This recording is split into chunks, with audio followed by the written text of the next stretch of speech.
11 minutes to 8 o'clock. Well, it seems wherever the Olympic torch goes, protesters follow at the moment. There's already been massive disruptions on its journey through Paris and London. Well, later today, the flame will reach San Francisco, and again, huge demonstrations are planned. So why is this torch relay causing such a stir? Well, let's ask our Foreign Affairs editor, Dr. Keith Suter. Keith, good morning to you. Just good morning. Take us through a little history lesson. Just sort of explain to us what the protesters are demonstrating about. Well, this time the protest is focused upon mainly Tibet, although, of course, George Clooney has also complained about China's behaviour in Darfur. So you've got two major issues that are being protested about, but it's mainly Tibet in the last few days that's taken over the attention, so to speak, and that we had a series of riots in Tibet itself a few weeks ago, commemorating the first violence there half a century ago.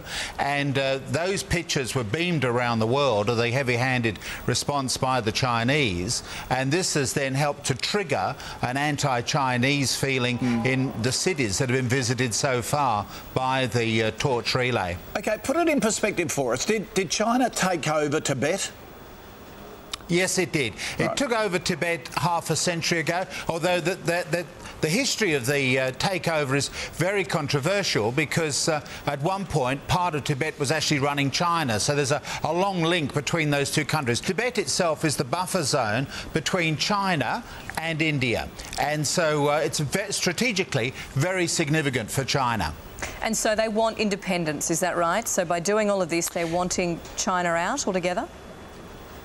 Well, what has happened from the Tibetan point of view, the argument is that the Chinese are destroying Tibetan culture, they've destroyed the monasteries, etc., and they've been very heavy-handed. The Chinese are saying our job is to try to modernise this country, because although it's seen as very exotic in Hollywood terms, the roof of the world, is actually a very poor society. There's a lack of education, lack of good health, and so the Chinese are saying, well, all we want to do is to improve the standard of living there, but we're not going to give independence to Tibet. The Dalai Lama himself has said that he's agreed that they won't push for independence. Instead, what they want is a high degree of local autonomy, to be left to run their own affairs and not be overrun by the majority Han Chinese from the rest of China. So there is a basic difference of opinion between the Dalai Lama and Beijing. What is interesting is that this uprising has gone ahead, and I think it's caught Beijing and the Dalai Lama by surprise. A whole new generation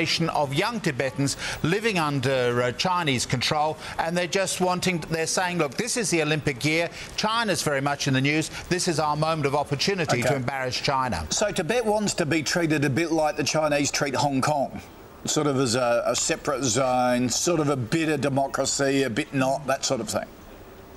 And that's one of the reasons why China's been very careful about how it's handled Hong Kong, because it's in due course to reabsorb Taiwan back into China from one side of the country, and to make sure that Tibet is reconciled with Chinese control. So yes, Hong Kong is, they would say, is a good case example of how they will handle Tibet. Keith, we've seen politics intertwined with the Olympics before.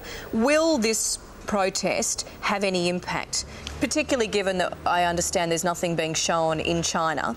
Will this have any impact at all, do you think?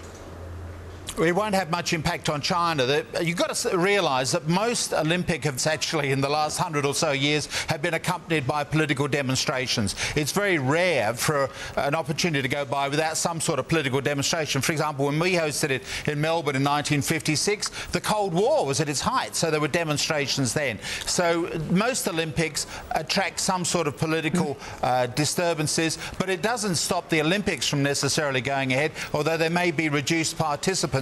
But the Olympics still carry on, and I can't imagine that this is going to do long-term any major change on China. It's embarrassing China, but it's not going to change Chinese policy in Tibet. OK.